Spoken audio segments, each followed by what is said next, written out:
यही प्रणालीभित्र केपी ओलीको ठाउँमा चाहिँ शेरबहादुर वा पुष्पकमल दाहाल वा अर्को कुनै एउटा अपराधी स्थापित गरेर नेपालले कुनै निकास पाउँदैन। हामी यति बेला केपी ओलीले राजीनामा दिएर अर्को आउनुपर्छ भन्ने बहसमा हामी फस्नु हुँदैन। अब उनको शरीरले काम गर्दैन भने उनको दिमागले पनि काम गर्दैन हैन। अब यसलाई चुनौती दिएर उनी के भन्छन्, म तार जोडेर भए पनि घस्रिन्छु भन्ने उनको कुरो छ। भनेपछि म चाहिँ तार नजोड्दा स्वाभाविक लयमा छैन भन्ने कुरो हो त। त्यो पार्टी पनि होइन, हामी गलत ढङ्गले चाहिँ तपाईँको व्याख्या गरिरहेका छौँ। त्यो एनजिओहरूको नेटवर्क हो हैन, माथिदेखि तलसम्म एनजिओ नेटवर्क हो। अब केपी ओलीले गर्न सक्ने काम पनि त्यही थियो। र केपी ओलीको राजीनामा होइन, यो व्यवस्थाकै राजीनामा तपाईँको हामीले गराउनुपर्छ। उनको चाहिँ यो वास्तविक जो चेतना हो नि त्यसले काम गर्न छोडिसकेको छ र वास्तवमा केपी ओलीको दिमागले के ठिक र के बेठिक भन्ने छुट्याउन सक्ने हालतमा छैन। नेकपा भन्नुहोस्, यहाँको तपाईँको चाहिँ राज्य संयन्त्र भन्नुहोस्, यहाँका बुद्धिजीवीहरू सम्पूर्ण यो ध्वस्त गर्न लागेका छन्। एउटा त उनीहरूसँग त्यो नैतिक बल पनि छैन, ताकत पनि छैन, त्यो खोक्रोपन मात्रै हो, त्यो बलियो भन्ने केही पनि छैन। बरु तपाईँ काङ्ग्रेस या माओवादी अथवा रापरवातिर व्यक्तित्वमा खोजेर तपाईँ राम्रो मान्छे भेट्न सक्नुहुन्छ, धेरै राम्रो मान्छे भेट्न सक्नुहुन्छ। एमाले भित्र त्यो चिज दुर्लभ।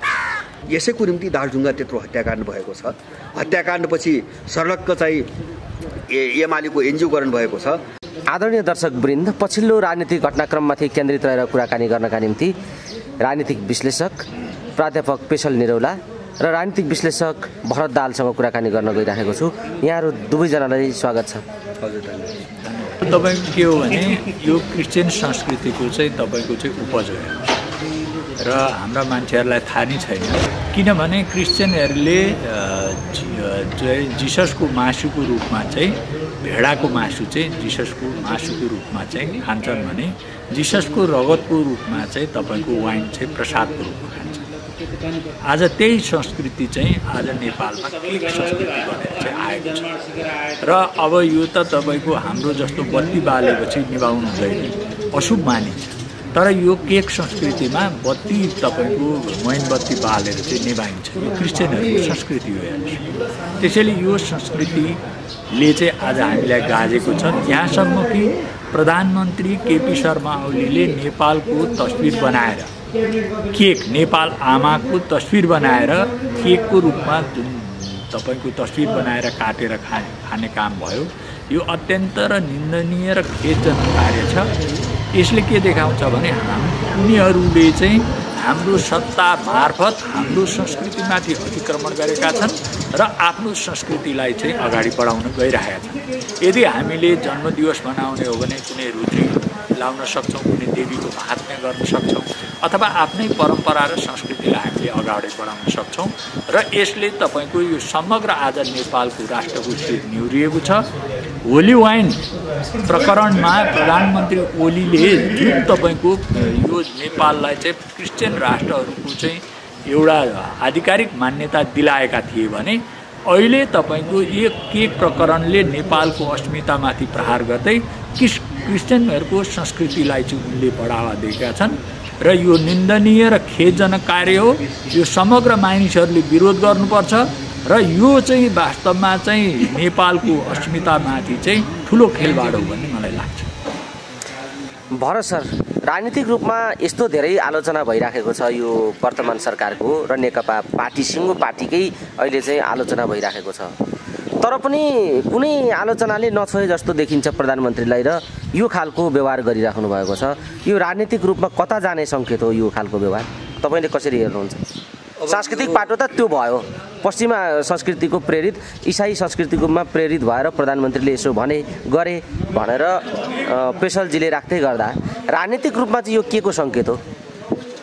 अब यसको मैले सङ्केत तीनटा कुराको देख्छु मेरो आफ्नो चाहिँ तपाईँको बुझाइमा। एउटा जो पेशल सरले भन्नुभयो नि, देशको प्रधानमन्त्री जस्तो मान्छेले यहाँको संस्कार संस्कृति र सभ्यताका विरुद्धमा त्यसलाई चुनौती दिएर शैली अपनाए नि, त्यो एउटा मिसनको कुरा भयो हैन। नेपालमाथि जे भइरहेको एउटा मिसनको कुरा भयो। अब त्यहीसँग जोडिएको अर्को एउटा मैले राजनीतिक मिसन देख्छु। केपी ओलीलाई उठाएको जुन तत्त्व छ अथवा चाहिँ जुन शक्ति छ, त्यो शक्तिले उनी मार्फत चाहिँ एउटा सन्देश के दियो त भन्छ भने उनले भनेअनुसार चाहिँ काम भएन भने नेपालको चाहिँ हालत यो हुनसक्छ भन्ने खालको सन्देश दिएको हो। जस्तो म त्यो तत्कालको निम्ति म एमसीसी प्रकरणसँगै जोड्छु हैन। जस्तो उनीहरू हस्तक्षेप भएर गए नि अहिले, त्यसलाई एउटा चेतावनीको भाषामा उनले केही चिज सङ्केत गर्नु खोजेको देखिन्छ। र यति मात्रै छैन, यसमा एउटा तेस्रो पाटो पनि छ। जस्तो प्रधानमन्त्रीको भनाइ भनेर हिजो मात्रै एउटा समाचार आएको छ।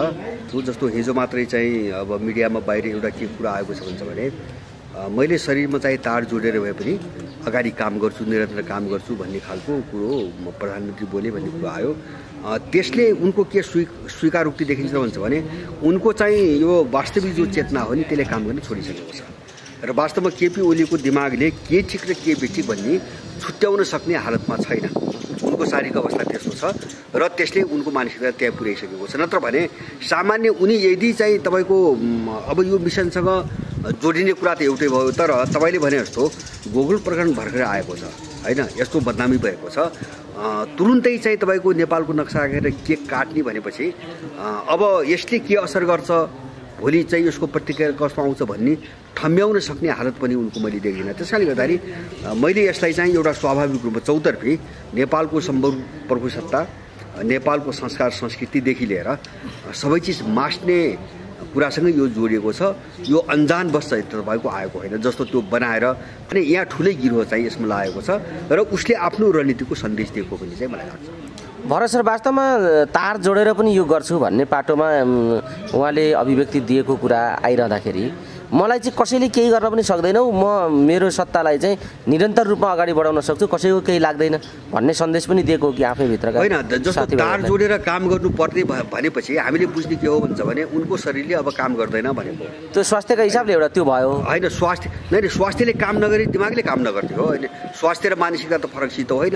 जब उनको शरीरले काम गर्दैन भने उनको दिमागले पनि काम गर्दैन, त्यसको सोझो निष्कर्ष त्यही हो। त्यसैले गर्दाखेरि त्यो एक खालको म चाहिँ स्वस्थ ढङ्गले सोच्न र काम गर्न म चाहिँ असमर्थ भइसकेको छु होइन। तर विरोधीहरूले जुन चाहिँ मलाई फाल्ने कुरा गरिरहेछन् नि होइन, अब यसलाई चुनौती दिएर उनी के भन्छन्, म तार जोडेर भए पनि घस्रिन्छु भन्ने उनको कुरो छ। भनेपछि म चाहिँ तार नजोड्दा स्वाभाविक लयमा छैन भनेको र हो त्यो त। त्यसैले उनी एकदम अशक्त छन् भन्ने चाहिँ मलाई लाग्छ उनको त्यो अभिव्यक्तिले। र उनको चाल ढालले पनि सबैले सोच्नुपर्ने कुरो छ भने उनकै पार्टी हो जसले चाहिँ केही समय अगाडि चाडबाड के अरे व्रतबन्ध होइन, जन्मदिन आदि इत्यादि यस्ता चाहिँ उत्सवहरू आफ्नो घरभित्र मात्रै मनाउनु, बाहिर चाहिँ भड्किलो प्रदर्शन गर्नुहुन्न, यो चाहिँ नैतिकता होइन भनेर अब त्यो त्यत्रो परिपत्र जारी गरेको छ, निर्णय गरेको छ। अनि त्यही पार्टीको अध्यक्षले तपाईँको राज्यको सारा शक्ति लगाएर होइन उनको कतिखेरको दिमागलाई स्वस्थ मान्ने, उनले पार्टीमा त्यो चाहिँ निर्णय गरेर चाहिँ परिपत्र जारी गर्दाखेरिको केपी ओली स्वस्थ मान्ने कि होइन, अहिले त्यसलाई उल्लङ्घन गरेर त्यो नाङ्गो रूपमा चाहिँ तपाईँको शारीरिक रूपमा कार्यक्रम गर्दाखेरिको केपी ओलीलाई स्वास्थ्य मान्ने भनेपछि उनको जीवन लयमा छैन। मैले बुझेको यही हो। त्यसकारणले गर्दाखेरि यो सबै समस्याबाट आएको छ र मलाई लाग्छ यसको सङ्केत के हो भन्छ भने अब एक खालको विक्षिप्तता, एक खालको हतोत्साह, एक खालको निराशा र अब म चाहिँ अगाडि बढ्ने अब सबै बाटाहरू सबै नाकाहरू बन्द भइसकेका छन् भनेर जो एउटा चाहिँ बर्बराट हुन्छ नि अचेत अवस्थामा आउने केपी ओलीको त्यही अभिव्यक्ति जस्तो लाग्छ। स्पेशल सर, अब एउटा राजनीतिक पाटो यो भयो, उनी असन्तुलित भए, समग्र नेकपाको जीवन नै असन्तुलित हुँदै गएको कुरा चाहिँ अब आम रूपमै छर्लङ्ग भइसक्दै गएको छ। तर यसले अब सांस्कृतिक रूपमा कस्तो खालको असर पार्छ, सिङ्गो प्रधानमन्त्री नै यो ढङ्गले प्रस्तुत भइसकेपछि भन्ने एउटा एकदम तपाईँले सांस्कृतिक रूपले हेर्दा नेपाल जगतकै जेठो राष्ट्र हो। सभ्यताको दृष्टिकोणले यो वेदभूमि हो, बुद्धभूमि हो, यो ऋषिमुनिहरूको भूमि हो। यो चाहिँ कैलाश चाहिँ हाम्रो चाहिँ मूल चाहिँ धरोहर हो, जुन कैलाश चाहिँ नेपालकै भाग थियो। पछि अहिले कालखण्डले तपाईँको अहिले तिब्बतमा परे पनि कैलाश नेपालकै भाग थियो र कैलाशलाई नै केन्द्र मानेर चाहिँ संसारमा जीव उत्पत्ति भएदेखि लिएर शालिग्रामको पनि 900 करोड वर्ष पुरानो भएको चाहिँ शालिग्रामको जीवाश्मको रूपमा पनि आउँछ।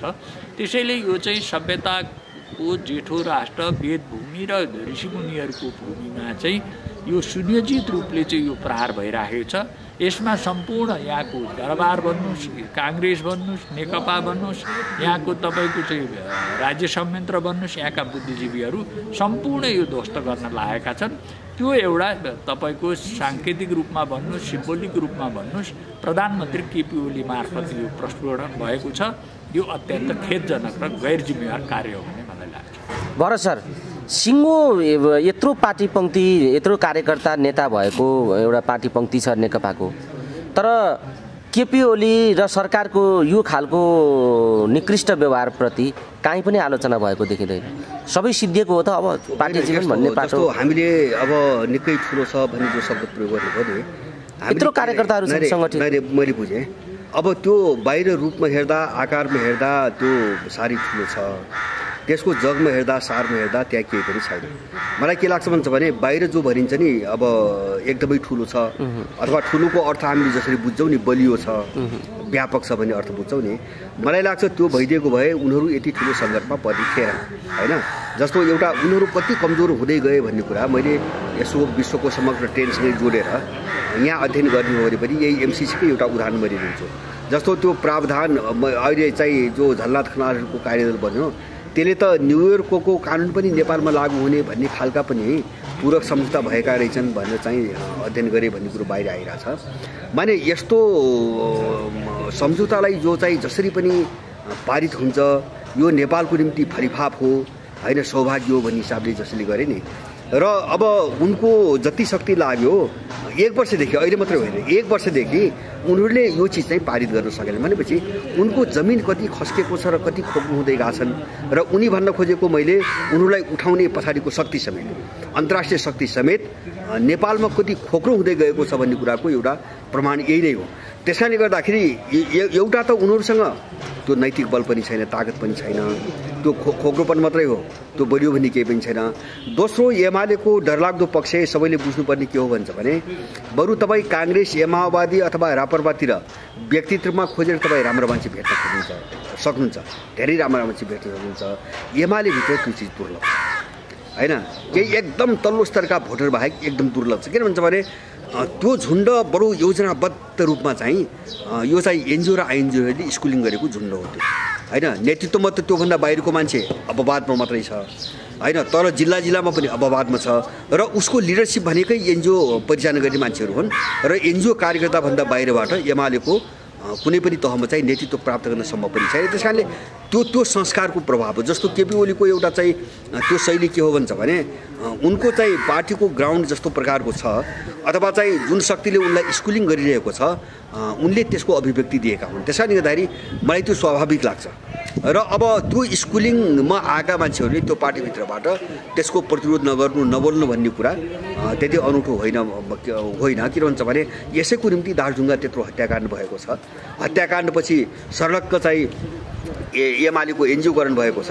र अहिले पनि तपाईँ तथ्याङ्कहरू हेर्नुहोस्, नेपालमा जति एनजिओ आइएनजिओ छन् 70-80% तपाईँको एमालेको हातमा छ होइन। अब यस्तो डरलाग्दो सञ्जाल भएको हुनाले मेरो आफ्नो बुझाइमा त मैले धेरै पटक भने त्यो पार्टी पनि होइन, हामी गलत ढङ्गले चाहिँ तपाईँको व्याख्या गरिरहेका छौँ।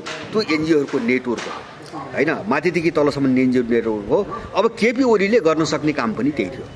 पेशल सर, हामी कुराकानीको अन्तिम चरणमा छौँ। तपाईँ बताइदिनुहोस्, तपाईँले धेरै सामाजिक सञ्जालमा हेर्नु भएको छ, मिडियाहरू सामाजिक सञ्जालहरूमा तपाईँले हेर्नु भएको छ, तीव्र आलोचना भइराखेको छ र प्रधानमन्त्री केपी ओलीले तत्काल राजीनामा गर्नुपर्छ भन्ने विषय उठेको छ। यो राजीनामा माग गर्नु कतिको जायज छ? राजीनामा पछि को आउने भन्ने विषयमा विकल्प के हो अलिकति राख्नु। अब यो के छ भन्दा वास्तवमा यो अहिले कुनै पनि शक्ति अहिले पछिमा उसमा नफसेको कोही पनि तपाईँको छैन। अबको राज्य सत्ता के हुनुपर्छ भने कार्यक्रमसहित आउनुपर्छ। जस्तो राजा महेन्द्र त्यो घटनालाई 70 सालको घटनालाई म समर्थन नगरे पनि राजा महेन्द्रले तपाईँको चाहिँ यो कार्यक्रमसहित तपाईँको चाहिँ जुन पञ्चायत व्यवस्था लागू गरेका थिए, अब पञ्चायती व्यवस्था आउनुपर्छ भन्ने कुरा यो कल्पनाभन्दा बाहिरको विषय हो। तर अब सबै शक्ति यहाँ परम्परागत शक्ति दल सेना सबै मिलेर चाहिँ तपाईँको चाहिँ राज्यलाई मूल तपाईँको तत्त्व मानेर कार्यक्रमसहित राष्ट्रिय सहमति र सम्झौतामा आउनुपर्छ र केपी ओलीको राजीनामा होइन, यो व्यवस्थाकै राजीनामा तपाईँको हामीले गराउनुपर्छ। किनभने यो धर्मनिरपेक्षता, सङ्घीयता र गणतन्त्र यी क्रिस्चियनहरूले बोकाइदिएका भारी हुन्। यो भारीलाई बिसाउनका लागि राष्ट्रिय एजेन्डा र राष्ट्रिय सहमति, निषेध र प्रतिशोधको राजनीति अन्त्य गरेर पहिले हामी नेपालीहरू त एक हुन सिकौँ। त्यसैले नेपालीहरूले आफ्नो समस्या समाधानका लागि कुनै पनि विदेशी र बाह्य शक्ति, चाहे त्यो छिमेकी नै शक्ति किन नहोस्, बाह्य शक्तिको तपाईँको प्रलोभन र दबावमा नपरिकन यो राष्ट्रिय शक्तिहरू एक ठाउँमा हुने वातावरणमा आउनुपर्छ र यो व्यवस्थाको तत्काल खारेज हुनुपर्छ। भरत सर, पेशल सरले भने जस्तो अब समग्रमा यो व्यवस्थामाथि प्रश्न उठेको हो? होइन, व्यवस्थामाथि त हो नै। जस्तो यो व्यवस्थाभित्र सीमित रहेर त हामीले नेपाल बनाउने हामीले त्यो सपनै नदेख्दा हुन्छ। मलाई लाग्छ अब त्यो व्यवस्था पनि लाई ह्यान्डल गर्ने, त्यसलाई सञ्चालन गर्ने, त्यसलाई निर्देशित गर्ने मेरो आफ्नो बुझाइ के हुन्छ भने हाम्रो आफ्नो मौलिक खालको चाहिँ चिन्तन दृष्टिकोण, हाम्रो आफ्नै स्वदेशी चाहिँ विचारधारा, हाम्रा आफ्नै स्वदेशी चाहिँ राज्य प्रणालीहरू होइन, जस्तो आर्थिक, सामाजिक, सांस्कृतिक, राजनीतिक, शिक्षा, स्वास्थ्यदेखि लिएर अब यो हामीले जे भोगिरहेका छौँ नि सबै चिजमा हाम्रो आफ्नोपन सहितको नेपाल कसरी बनाउने भन्ने चाहिँ अहिले मूल समस्या हो। त्यसैले यही प्रणालीभित्र केपी ओलीको ठाउँमा चाहिँ शेरबहादुर वा पुष्पकमल दाहाल वा अर्को कुनै एउटा अपराधी स्थापित गरेर नेपालले कुनै निकास पाउँदैन। त्यसैले अबको लडाइँ चाहिँ जगैदेखि चाहिँ रूपान्तरणको लडाइँ हुनुपर्छ होइन। अबको लडाइँ भनेको पुनर्जागरणकै लडाइँ हो, जसले अब सिङ्गो राज्य प्रणालीदेखि लिएर हाम्रो आफ्नो जीवन पद्धतिलाई पनि बदलोस्। हामी त्यो कोर्समा कसरी जाने भन्ने कुरा नै मुख्य हो। यद्यपि अब केपी ओलीको पतनले अथवा चाहिँ अर्काको उत्थानले मात्रामा एक दुईवटा चाहिँ तपाईँको के अरे मुद्दा एजेन्डाहरूमा तलमाथि केही भूमिका खेल्न सक्ला, तर अब सिङ्गो नेपालको यो यात्रामा त्यसको तात्विक चाहिँ तपाईँको अर्थ हुँदैन। त्यसैले हामी यति बेला केपी ओलीले राजीनामा दिएर अर्को आउनुपर्छ भन्ने बहसमा हामी फस्नु हुँदैन। हामी यो राज्य प्रणाली र सिस्टमलाई कसरी उल्टाउने र एउटा चाहिँ स्वदेशीपन सहितको हाम्रो मौलिक चाहिँ राज्य प्रणाली कसरी निर्माण गर्ने भन्ने कोर्समै हामी जानुपर्छ। हाम्रो लडाइँ पनि त्यही दिशातिर हो। धन्यवाद, यहाँहरूले अमूल्य समय दिनुभयो। पछिल्लो घटनाक्रममाथि हामीले कुराकानी गर्ने यो सन्दर्भ प्राप्त गऱ्यौँ, यो समय प्राप्त गऱ्यौँ। यो समय र संवादका लागि यहाँहरू दुवैजनालाई धेरै धेरै धन्यवाद दिन चाहन्छु। धन्यवाद।